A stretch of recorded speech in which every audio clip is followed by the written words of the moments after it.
What's up, gentlemen? Welcome to the Dad Edge podcast. I'm Larry Hagner, your host and founder of this podcast, this show, and movement.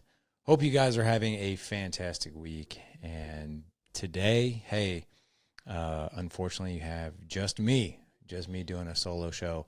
I did one of these quite some time ago, and the feedback that I got back was to do more of these. You guys seem to really like them, so I'm doing more of them. And this is where, quite frankly, I'm going to bring my most authentic self, all the good, all the not so good, all the pretty ugly at the same time. This is where I'm going to give you guys a really good glimpse into my life and my relationships and some of the good things that I'm doing and some of the things that I struggle with, quite frankly. And today I've got a great topic for you guys. Jessica and I just went through a process that I'm actually now taking my own clients through, and that is my own one-on-one clients anyway, of making a list of the top 5 things that you do, that she does, that makes me feel most loved, the top 5 things I do that make her feel most loved, and then the top 5 things that I do to make her feel most unloved, and then the top 5 things she does for me that makes me feel most unloved. And this was a really, really cool exercise. And I learned this from actually a coach of mine. And when I asked my coach, why are we doing this?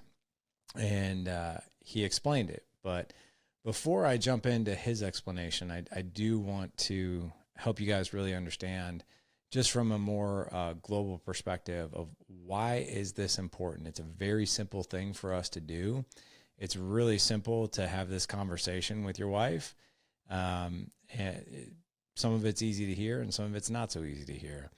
But it's a very simple thing to do, and it's very powerful. But if you really think about it, when we really understand how we're triggered and how we feel most unloved, we communicate that, well, now the other person really knows, without a shadow of a doubt, the things that they may not know that are triggering to us. And there were some things that were revealed in my discussion with Jessica, and I can't wait to share them with you. But one of the things that we can depend on when we bring this information to the surface is we will have enhanced communication. Identifying and discussing these love languages and triggers promotes open and honest communication, and you guys can express your needs and feelings more effectively. That will actually lead to a deeper connection with your wife. So if we know the things that make her feel most loved, we'll double down on those. The things that makes her feel most unloved, we can do away with, and vice versa. This also increases intimacy. So when both of us understand how to make each other feel loved, we can create a more intimate and fulfilling emotional connection. And this will lead to a more satisfying physical and emotional relationship as well. And you guys know where I'm going there. This will also help us with conflict resolution. So knowing each other's triggers for feeling unloved helps us to avoid unintentional, hurtful actions or words during disagreements. So if we know these things and we bring them to the surface, we know what to stay away from. But we as couples, we can navigate conflicts more compassionately and find resolutions that align with our emotional needs, which is really good news. Also, being armed with thoughtful gestures, armed with knowledge of each other's love languages, and we can really understand the meaningful gestures and how to show love and how to show appreciation that really move the needle. And this can lead to a more nurturing and supportive environment for our marriage and our relationship. And then finally, we can strengthen our bond with each other. And by actively meeting each other's emotional needs and avoid the triggering things that make us feel most unloved, we as couples, we can build a stronger bond over time. And by doing that, we will create a better sense of trust, security, purpose, and even mutual care for each other. All right, so here's where the rubber really meets the road, and here's where things, I'm proud of and things that I'm not so proud of. So let's start with the good news first. So as Jessica and I sat down face to face during a date night, this was about a month ago, we went through these things, and I asked my wife, I said, hey, I'm working with this coach right now, and he wanted us to go through this process of identifying things that, make us feel most loved and the things that make us feel most unloved. And her eyebrows kind of went up and she's like, oh, really? I'm like, yes, really. So take a sip of my tea there for a second. So we did this. So here were the top 5 things that Jessica listed. And I'm going to explain each one of these to you because she explained these to me as well, because I want to get a deeper sense of what was really going on. So she said, when you're aware, I was like, okay, tell me more. What does aware mean? And she's like, aware of like just the environment and, maybe things that I'm doing, things that normally isn't really seen that I'm doing. Or you might realize that I'm burnt out or that I just need a break in some way, shape, or form, but you're aware. You're aware of me, you're aware of the boys, you're aware of the environment, you're not distracted, and you get a very good sense of what's going on. And I said, well, give me some examples of that. She said, well, like for instance, if I go to the grocery store and, I pick out everybody's favorite foods, like every now and again, you mentioned that, like, thank you so much for going to the grocery store. You always do such an amazing job of picking out everybody's favorite foods. She's like, I love when you say stuff like that, when you're very aware of what I'm doing. Cause it's kind of like the norm, and it's very simple, and it's also really simple to overlook, but you have no idea how much I appreciate it when you say the simplest things like that. Not only that, but like if I did something different with like decorating a room, or I hung a different picture, or just something like that, or I did something different with my hair. She's like, when you're really aware and tuned into our environment, like she's like, oh my gosh, I feel insanely loved by you, and you become like one of the sexiest men alive. And I was like, wow, is it really that simple? So yeah, there's that. So sorry, taking another sip of my tea here. So that was one, being aware. The second one was this, and I did not know this one. I've known this woman we've been married now for 20 years. I did not know this one. She's like, when you kiss me on the forehead. And I'm like, when I kiss you on the forehead? She's like, yeah, when you kiss me on the forehead, it's endearing to me. It feels so sincere. I feel very safe.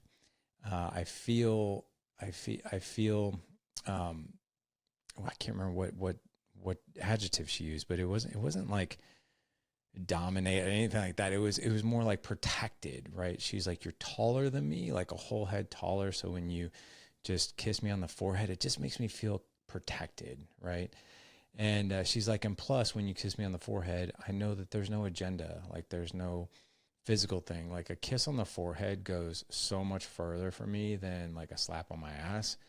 And I really, really appreciate that. So now when I see her, I give her a kiss on the forehead almost every single day. And just going back to the aware thing. So I really look at the environment now ever since she shared that information with me. And I really just look for the little things in there, the things that maybe I wouldn't realize otherwise. So I really look at the environment. I look at just our home and just different things that she's doing, and just making sure that she knows that I see those things. The third thing was when she feels heard. She's like, I know when you're 100% paying attention to me and we're in conversation. And I also know when you're really distracted. She's like, so like if you're on your phone and I'm talking to you, and she's like, nothing makes me feel more loved than when you like literally put down your phone and you just listen to me. And I was like, well, that's kind of a no-brainer. But also, I also think about the times that just me and other people were just unaware of that. Simon Sinek has this really amazing video out there that psychologically how it impacts a conversation and how it impacts a connection when someone is literally just holding their phone in their hand, or if you're sitting at a table and the phone is just literally sitting there on the table between you. It just creates like this wedge between you. So that was number 3. Number 4 was compliments. So she really loves like very specific compliments. So if I mention something about her hair, her makeup, or maybe something that she's wearing, I do have this habit of, I always tell her, I was like, you're the most beautiful woman in the room.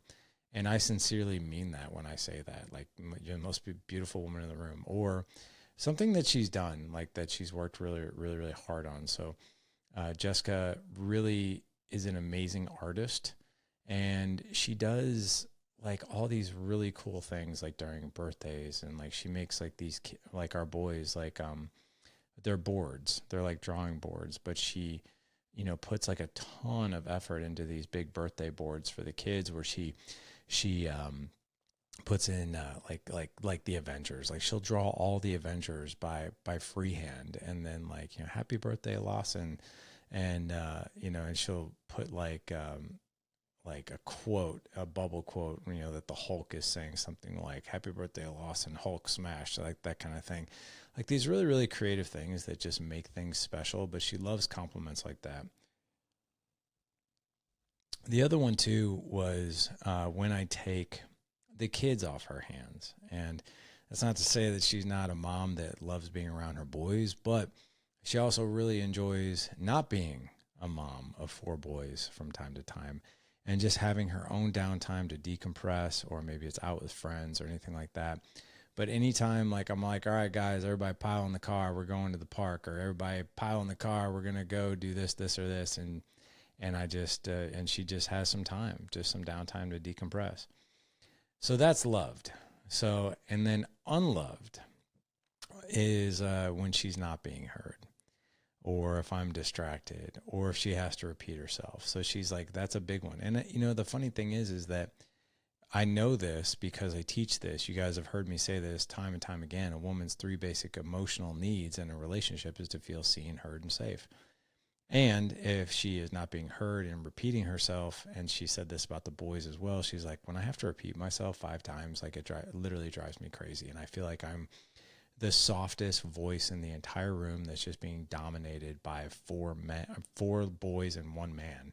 So she's like, not being heard is a big one. I don't feel loved. So the other one too is lack of communication. So I asked her to give me some description on that. So for instance, just giving her a rundown of my day, right? Of, you know, this, I have this and this going on, this and this going on. I have this errand to run. I'm going to go here. I'm going to do this.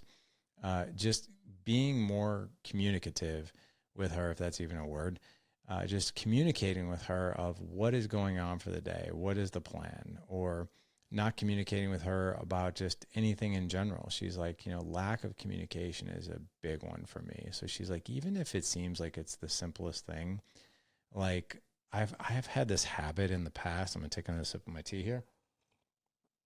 I've had this habit in the past of, you know, leaving the house and not saying goodbye to her. I know that sounds really rude and super insincere, but with 4 boys in the house and it's loud and it's crazy, and I just tell her like, hey, I'm heading out, and then she'll be like, well, where are you going, right? And like in my mind, I'm like, well, I'm heading to the chiropractor real quick to get adjusted. She's like, yeah. She's like, when you don't say goodbye to me, or I'm like, hey, I'm going to the chiropractor, can I get you, do you need anything while I'm out? Like things like that. Like I literally like want to slap myself in the head when I heard that one. I was like, yeah, that is rude. But, you know, I was always kind of raised that way. Like people just kind of came and went, and we didn't really make much of a mention. So like it was a really bad habit that I developed over time. And plus, like living on my own for as long as I did, you know, I just never really got in the habit of having to, and that's a total excuse, because by going through this process, I was reminded how important that is, and how aware that is, how aware I need to be of that. So been better about that over the past month. And then the final thing was me wearing AirPods around the house. So I love, you know, audiobooks, right? I love podcasts. I love sometimes just listening to music. And I don't always wear AirPods in the house, but if I'm doing a chore, like I'm doing the vacuuming, I'm doing cooking, or I'm doing the dishes, I have a tendency to throw in AirPods, because I'm like, well, if I'm going to do something that's kind of like mundane and something that quite frankly I don't really enjoy or kind of bores me, I want to do it to either music or an audiobook or something to where I'm at least consuming something or enjoying something while I'm doing something I really don't like. She's like, I can't even tell you how many times like you've been in the middle of like cooking or doing the dishes, and I totally like am having a conversation with myself, and then I realize you have your AirPods on, and I didn't even realize it. until after I asked you your opinion on something and you didn't answer me. So I thought about that. And here's the funny thing. It really didn't hit me of how kind of, I wouldn't say rude, but maybe not being sensitive to your environment it was until my oldest son really started wearing AirPods a lot around the house. And then you would try to have a conversation with him and he has AirPods in and you're like, is he hearing me? Is he listening to music? Does he even know what I'm saying? And then of course when he's like, wait, what? And then, it's like, I honestly think, and this is just my personal opinion after really thinking about like her feedback and then experiencing it, with my son, I was like, if you're wearing AirPods around your family and, you're just going about your business and going about your business, in the house that day or whatever, you're kind of sending a message to the people you love most that don't bother me. I'm doing something else right now. Or I'm preoccupied doing this thing and I'm in my own world over here and you're not a part of it. So I just made a rule for myself that there's no more AirPods in my ears while I'm in the house. And even if I'm doing cleaning or something like that. So something to be said about that. So those were hers. And I'm going to take another sip of my tea here. And now I'm going to get to mine. And so she was fantastic when it came to feedback as well. But the things that made me feel most loved. So words of affirmation, that was a big one for me. I was like, she's like, well, what ones in particular? I was like, to be honest, like any of them, any type of appreciation or compliments, like those mean the world to me. Like if you tell me, I physically look attractive, like that means the world to me. When, if I'm doing something, if I did something well around the house, you appreciate it. I love that. If I, grilled out, your favorite meal or whatever else, and you tell me how great it is, like, man, that means the world to me, right? So words of affirmation was a big one. That's number one.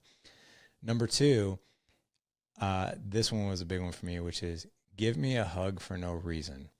And I don't mean like a fake hug or like, the friend hug or like the wedding crashers hug where it's like the ass out hug, where you get the ass is all the way out and you kind of give like 3 pats on the back and it's just like, when is this hug going to end type thing? It's like when you come up to me for no reason and you just give me like one of those bear hugs and you don't even say a word. Like that to me, like, man, the skies open up. That was another one. And then, another one, number 3 was when she sends me a photo of herself. And before you guys go down the gutter path, of course, I appreciate any type of photo, but believe it or not, the ones that are really meaningful to me is I love seeing her smiling face. I was like, I love when you send me a selfie of just your face. I was like, especially like when you're all made up and you want to show me your makeup and that kind of thing. Like, I love when you do that. And it just means the world to me when you send me a photo. Also, I will say this, the words of affirmation during sex go a long way. That was number 4 for me. I was like, anytime I can tell you're really enjoying our intimate time. That makes me feel most loved. The other thing too was, since I'm a physical touch kind of guy, my wife does this one thing. Jessica does this one thing before we go to sleep at night. She doesn't do it all the time, every once in a while, but when she does it, man, I really, really appreciate it. And that is she'll just like rub my arm, like as we lay next to each other. And we'll be watching TV or we'll talk and she'll just rub my arm. There's something about that type of physical affection, super like innocent, even non-sexual, but man, I love it. It just relaxes me. And normally what happens, especially at night, I completely pass out. Like it relaxes me so much, I completely fall asleep. So those were my top 5 most loved things. And so unloved, here's the interesting thing. Unloved, I only had 3. One of them, my top one, was her tone of voice.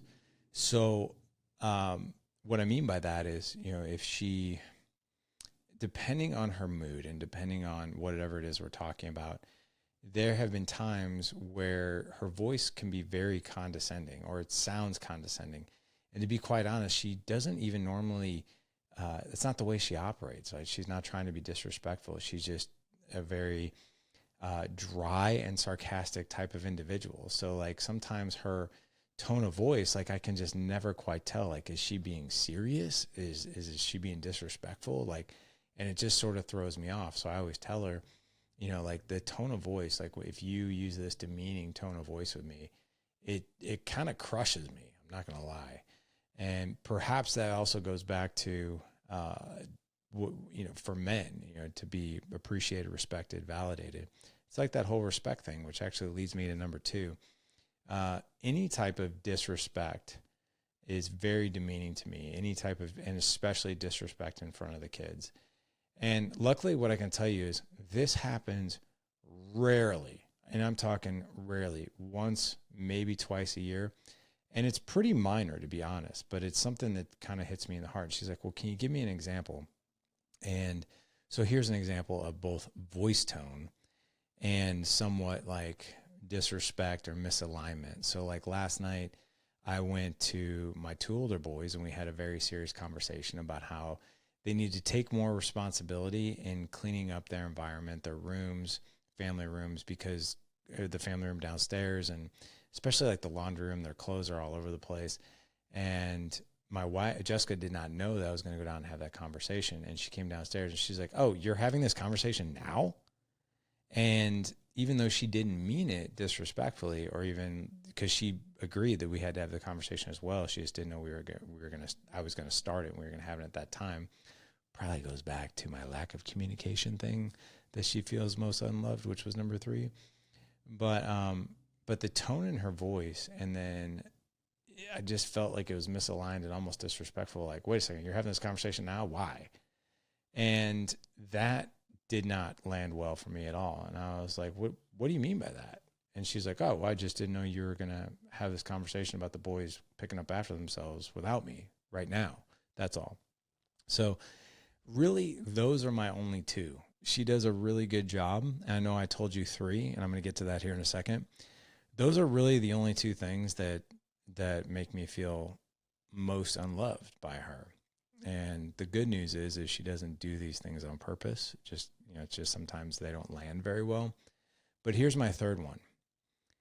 The absence of the top 5 things that make me feel loved. And she's like, what do you mean by that? I was like, well, when you don't share compliments or appreciation, when I don't get a real hug and I just sort of get an ass out, like a friend hug with a couple pats on the back, when compliments or when how do I say this? The times where our physical relationship isn't as intensified as they have been here and there, and maybe I don't hear some feedback that would make me feel pretty darn good, that kind of thing, you know, the absence of that. And so anything that is the absence of, you know, the things that make me feel most loved. In other words, they're just not happening. And she's like, oh my gosh. She's like, I didn't even think of that. She's like, but that makes total sense. So like, it's not necessarily the things that I do that make you feel unloved. It's also the things that I know that make you feel most loved, and I'm not doing those. I'm like, yeah. And she's like, yeah, that makes total sense. And me too. So here's what I'll tell you. You know, I mentioned when I first started this episode that I was going to give you guys the perspective of the coach that I was working with and why we're doing this. I was like, why are we doing this? I was like, this is great. I was like, I really like this exercise, but why are we doing this? He's like, I'll tell you why we're doing this.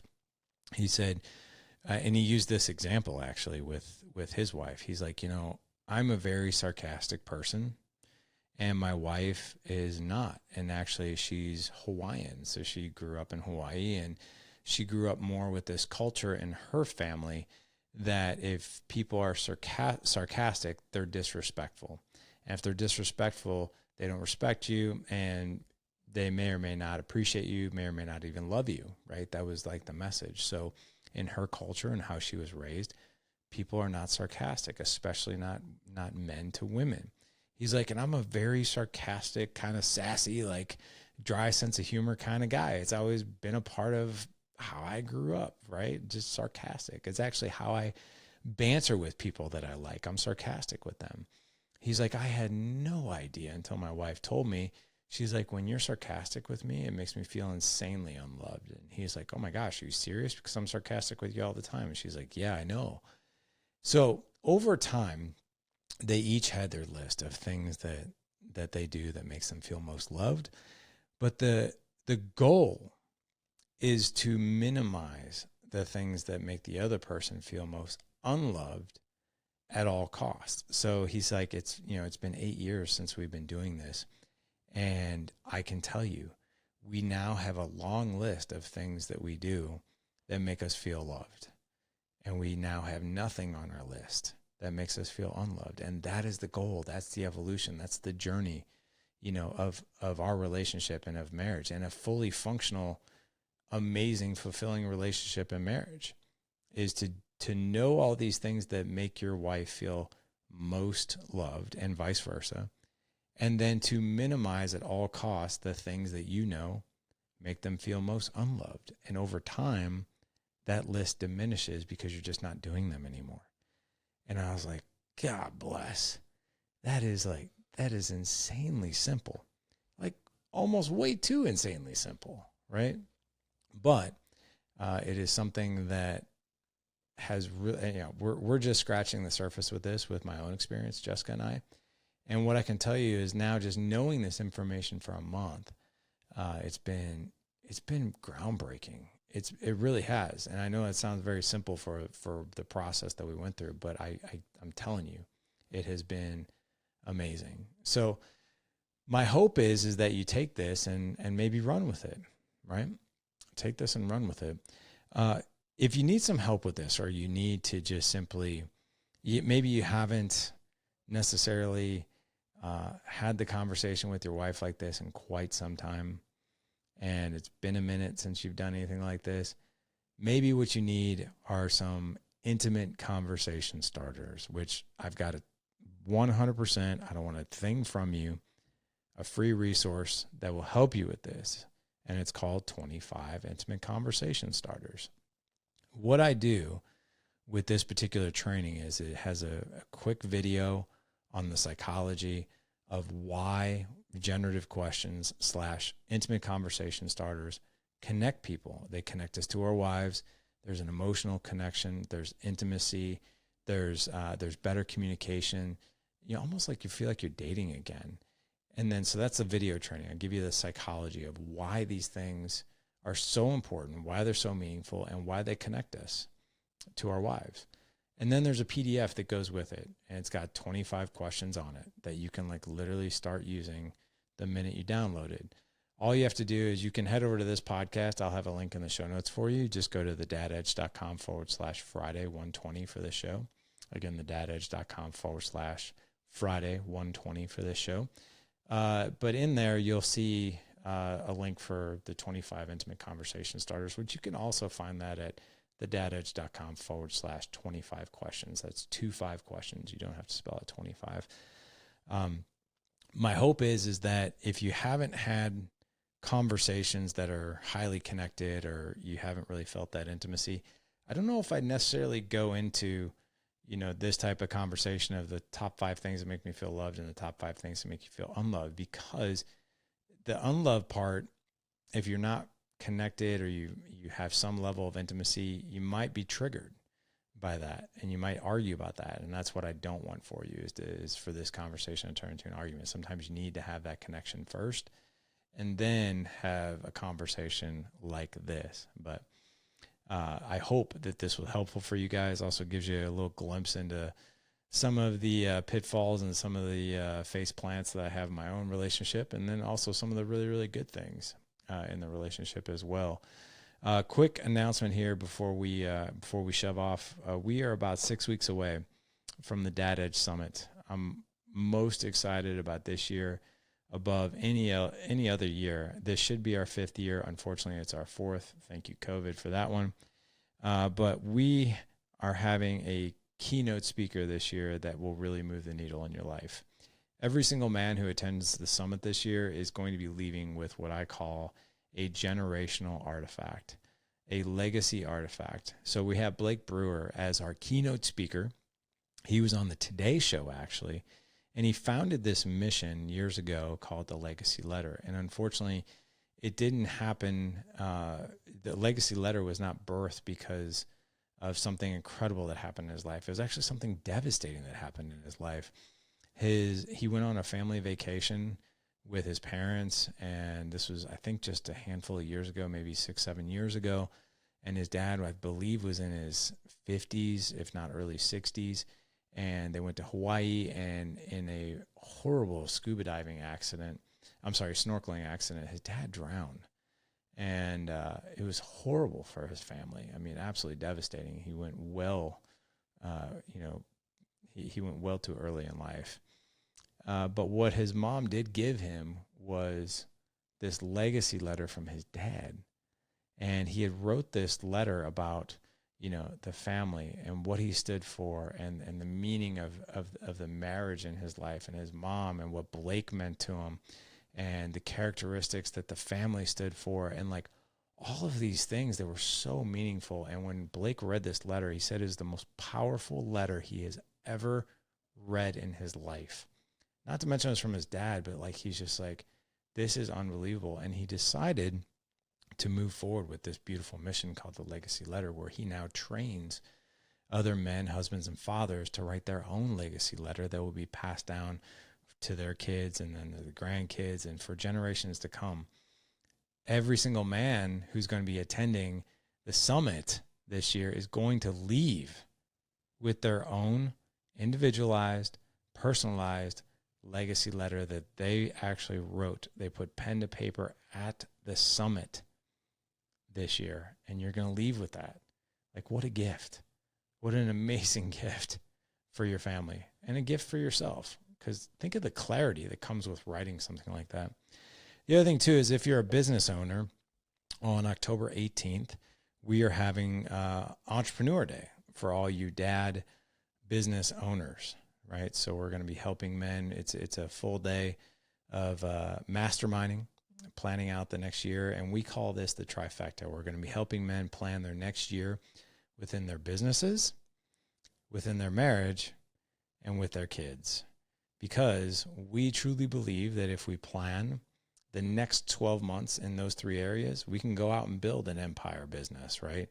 But not at the sake or the sacrifice of the relationships that mean most to us under our own roof.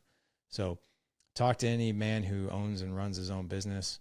He pretty much probably got started doing it because he wanted to do the work that allowed him to have the freedom to elevate those relationships under his own roof with his kids and his wife. So we're going to be helping all you entrepreneurs, all you dad business owners. If you buy a ticket for Entrepreneur Day, that also covers you for the summit. So it will cover you the 18th, 19th, and 20th if you come and join us for Entrepreneur Day. You guys can find that over at thedadedge.com/summit 2023. But not to worry, I'm going to have all the links in the show notes for you.